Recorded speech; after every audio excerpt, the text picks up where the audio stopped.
Hello everybody, thank you for joining me. Today is the anniversary of the death in 2011 of Václav Havel.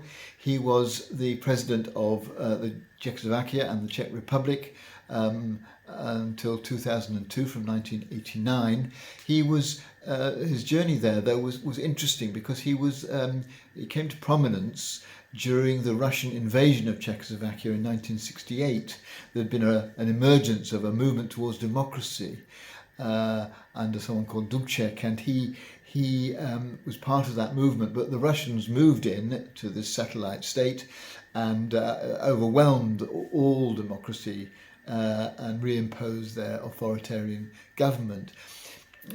Havel's mentor, Milan Kundera, another great poet,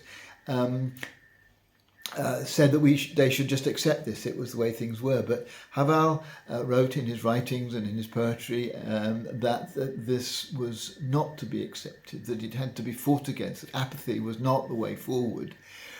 And for having said this, he was followed everywhere. He couldn't do very much, but he did lend his house to an underground rock group called Plastic People of the World. And they held a number of subversive concerts.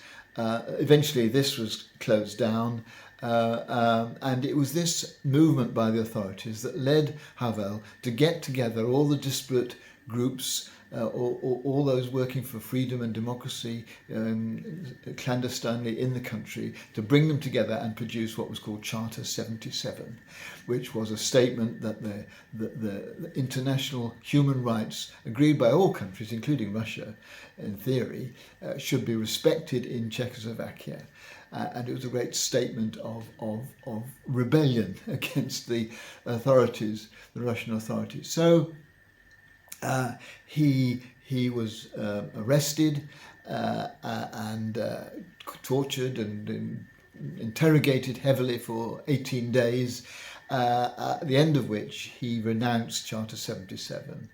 But when he was released, he realised this was a terrible thing. He never really did renounce it, of course. He felt guilty about it. And this inspired him to write his book, The Power of the Powerless. This was a book which he said it was about the politics of hope.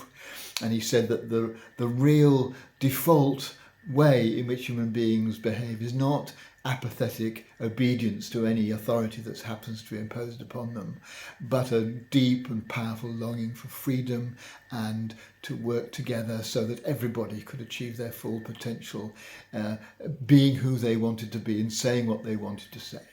Great statement of the power of the human will to achieve freedom. And so I want to celebrate Havel today because we are getting near to Christmas, when we think about Jesus, who's called in one of the Old Testament prophecies the Prince of Peace. And undoubtedly peace is not just an absence of war. It is a society where people are able to be free, to be themselves, and to work together cooperatively in a creative sort of way. And that's what Havel stood for. That's what Christ stood for.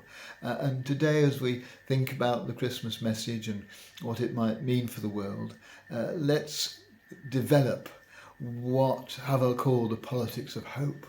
A real belief in human nature's power to overcome all authoritarian attempts to suppress it, so that, as Jesus showed when he came to be part of the human race, that what human beings can be when they are at their best is free and open and honest and able to be themselves in a free society.